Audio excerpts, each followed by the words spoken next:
किष्किंधा का राजा बाली अपने पिता इंद्र से प्राप्त स्वर्णहार, जो किसी की भी आधी शक्ति खींच सकता था, उसे पहने अपनी विशाल गदा के साथ जिधर भी जाता उधर त्राहिरा मचा देता।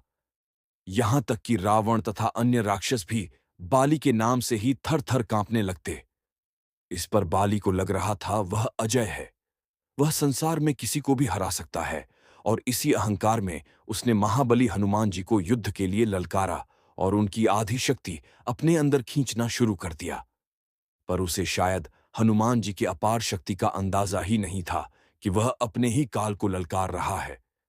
दरअसल बाली, जो इंद्रपुत्र होने के कारण अपार शक्तियों का स्वामी था, उसका सबसे ताकतवर अस्त्र था उसके गले का वो स्वर्णहार, जो उसे अपने पिता इंद्र से प्राप्त हुआ था।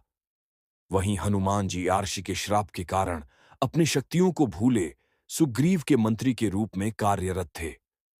हनुमान जी अपना ज्यादा समय पहाड़ की कंदराओं में राम नाम जप करते हुए बिता रहे थे, और बाली भी किष्किंधा की प्रजा का उत्तम प्रकार से देखभाल करते हुए शासन कर रहा था।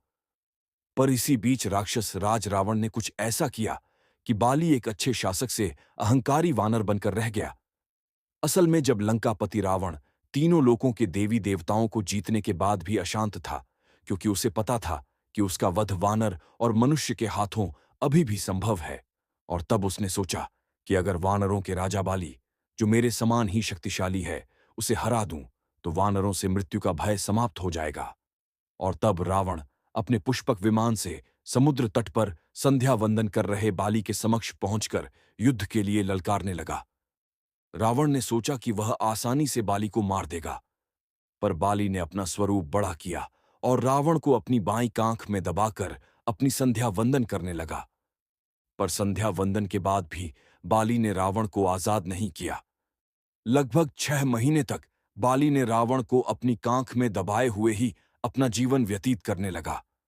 बाली के उछल कूद में पैरों से टकराते, पहाड़ों से रगड़ खाते, पूरे 6 महीने तक बाली ने रावण को इसी तरह अपनी बगल में दबाकर घुमाया, और जब रावण इस पीड़ा को सहन नहीं कर पाया तो वह बाली के समक्ष गिड़गिड़ाते हुए क्षमा मांगने लगा।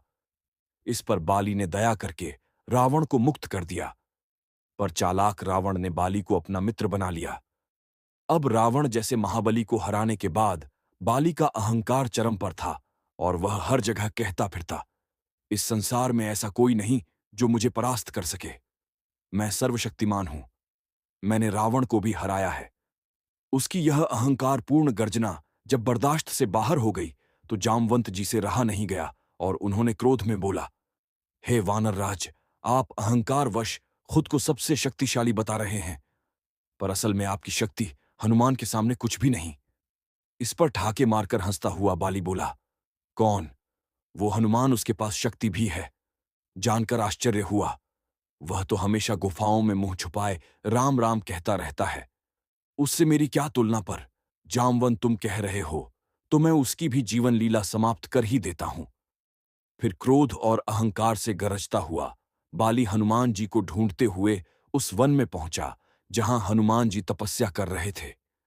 वह अपनी विशाल गदा से पर्वतों पर प्रहार करता हुआ, वृक्षों को तिनके की भांति उखाड़कर फेंकता हुआ और सिंह की भांति गर्जना करते हुए हनुमान जी को ललकार कर कह रहा था, कहाँ है वह हनुमान? कहाँ छुपा है वह तपस्वी? आज मैं उसकी जीवन लीला समाप्त करके ही किष्किंधा लौटूंगा। इधर शांत वन में, जहां केवल पक्षियों का कलरव और झरनों का संगीत था, पवन पुत्र हनुमान एक शिला पर बैठे राम राम कहते हुए ध्यान में लीन थे। तभी बाली का अहंकार भरा कोलाहल उस शांत वातावरण में विष घोलने लगा। वह गरज गरज कर कहता है, कोई जो मुझसे युद्ध कर सके, कोई है जो बाली को परास्त कर सके। हनुमान जी ने पहले तो उसे अनदेखा करने का प्रयास किया, क्योंकि उनकी तपस्या में विघ्न पड़ रहा था।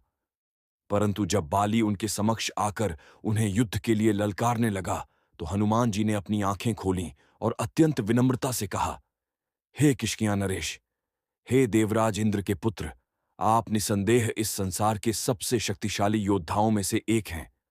आपको कोई नहीं हरा सकता, परंतु इस शांत वन और इन निर्दोष वृक्षों पर अपनी शक्ति का प्रदर्शन क्यों कर रहे हैं? इस पर बाली ने अत्यंत अपमानजनक शब्दों में अट्टहास करते हुए कहा, चुप हो जा वानर, मुझे ज्ञान मत दो, मुझसे युद्ध करो या मरने के लिए तैयार हो जाओ। यह सुनते ही हनुमान जी का शांत और सौम्य मुखमंडल प्रलयंकारी तेज से ढक उठा। उन्होंने अपनी गदा उठाई और बाली के युद्ध की चुनौती स्वीकार कर ली। यह कोई साधारण युद्ध नहीं होने वाला था। यह था दो महाशक्तियों का टकराव। एक ओर दिव्य वरदान से युक्त बाली, तो दूसरी ओर स्वयं रुद्र के अवतार पवन पुत्र हनुमान। जैसे ही युद्ध का दिन निश्चित हुआ, तीनों लोकों में हाहाकार मच गया। और जैसे ही हनुमान जी युद्ध के लिए निकलने को हुए, तो स्वयं परमपिता ब्रह्मा उनके समक्ष प्रकट हो गए। उन्होंने हनुमान जी को समझाने का प्रयास किया कि वे बाली से युद्ध ना करें, पर हनुमान जी ने कहा, मैंने बाली के युद्ध की ललकार को स्वीकार किया है और अब युद्ध न करना कायरता होगी। तब ब्रह्मा जी ने एक अद्भुत सुझाव दिया। उन्होंने कहा, ठीक है हनुमान, तुम युद्ध के लिए जाओ, परंतु अपनी केवल 10वें हिस्से की शक्ति का ही प्रयोग करना। अपनी बाकी की शक्ति अपने आराध्य के चरणों में समर्पित कर दो। युद्ध के बाद तुम वह शक्ति पुनः प्राप्त कर सकते हो, क्योंकि अगर तुम पूर्ण शक्ति के साथ बाली से युद्ध करने गए, तो वह तुम्हारे विकराल रूप के तेज से ही जलकर भस्म हो जाएगा और इससे श्री राम की भविष्य में होने वाली लीला में विघ्न पड़ जाएगा। यह सुन हनुमान जी ने परमपिता ब्रह्मा की आज्ञा का पालन करते हुए अपनी अपार शक्ति का केवल 10वां अंश ही अपने पास रखा और शेष शक्ति को प्रभु श्री राम के चरणों में समर्पित कर दिया। और अब आता है वह रोमांचक क्षण जिसका सबको इंतजार था। हनुमान जी युद्ध भूमि में पहुंचे। सामने बाली अपने स्वर्ण हार को पहने अहंकार से मुस्कुरा रहा था। जैसे ही हनुमान जी ने युद्ध भूमि में अपना पहला कदम रखा और उनकी दृष्टि बाली से मिली, बाली के दिव्य वरदान ने अपना काम करना शुरू कर दिया। हनुमान जी की आधी शक्ति यानी उनकी कुल शक्ति का केवल 5% बाली के शरीर में प्रवेश करने लगा और फिर बाली को अचानक अपने शरीर में अपार शक्ति का अनुभव हुआ जो उसने आज तक महसूस नहीं की थी। उसे लगा जैसे सहस्त्र सूर्यों की ऊर्जा उसके भीतर समा रही है। वह सोचने लगा, मेरे अंदर कितनी अधिक शक्ति आ रही है, अब मैं सर्वशक्तिमान बन जाऊंगा। परंतु अगले ही पल बाली का शरीर उस प्रचंड ऊर्जा के वेग को सह ना सका और गुब्बारे की तरह फूलने लगा। उसकी नसें फटने को हो गईं। उसकी आंख, नाक और मुंह से रक्त की धारा बह निकली। बाली को समझ ही नहीं आ रहा था कि यह क्या हो रहा है। तभी उसका शरीर इतनी अधिक शक्ति को संभाल नहीं पाया और असहनीय पीड़ा से चीखने लगा। जैसे ही बाली का शरीर उस दिव्य शक्ति के तेज से फटने वाला था, आकाश में भयंकर गर्जना हुई और बाली के समक्ष स्वयं ब्रह्मा जी प्रकट हुए। ब्रह्मा जी ने गंभीर स्वर में कहा, बाली, यदि अपने प्राण बचाना चाहते हो तो अभी इसी क्षण हनुमान से जितना दूर भाग सकते हो भाग जाओ, अन्यथा तुम्हारा शरीर इस शक्ति के भार को सहन नहीं कर पाएगा और टुकड़े टुकड़े हो जाएगा। बाली को कुछ समझ नहीं आया, परंतु साक्षात ब्रह्मदेव को अपने समक्ष देख वह समझ गया कि स्थिति बहुत गंभीर है। वह तुरंत युद्ध भूमि से पलटा और अंधाधुंध भागने लगा। वह सैकड़ों मील तक बिना रुके भागता रहा, भागता रहा। अंत में जब वह बहुत दूर निकल गया, तब जाकर उसके शरीर को कुछ राहत मिली और वह थककर धरती पर गिर पड़ा और बेहोश हो गया। कुछ समय बाद जब बाली को होश आया, तो उसने फिर से परमपिता ब्रह्मा को अपने सामने खड़ा पाया। ब्रह्मा जी ने उसे समझाया, हे बाली, तुम स्वयं को संसार में सबसे शक्तिशाली समझते हो, परंतु तुम्हारा शरीर हनुमान की शक्ति का एक छोटा सा अंश भी संभाल नहीं पाया।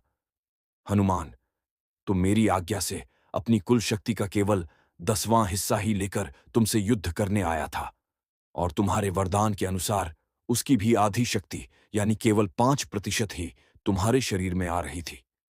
और देखो, तुम्हारा शरीर उसे भी धारण नहीं कर पाया। सोचो बाली, यदि हनुमान अपनी संपूर्ण शक्ति लेकर तुमसे युद्ध करने आते तो तुम्हारा क्या होता? तुम्हारा शरीर तो एक क्षण में ही भस्म हो जाता। यह सुनकर बाली की आंखों से अहंकार का पर्दा हट गया। उसे अपनी भयंकर भूल का एहसास हुआ। उसे समझ आया कि वह किस महाशक्ति से टकराने चला था। बाली तुरंत हनुमान जी के पास लौटा और उनके चरणों में गिरकर क्षमा मांगने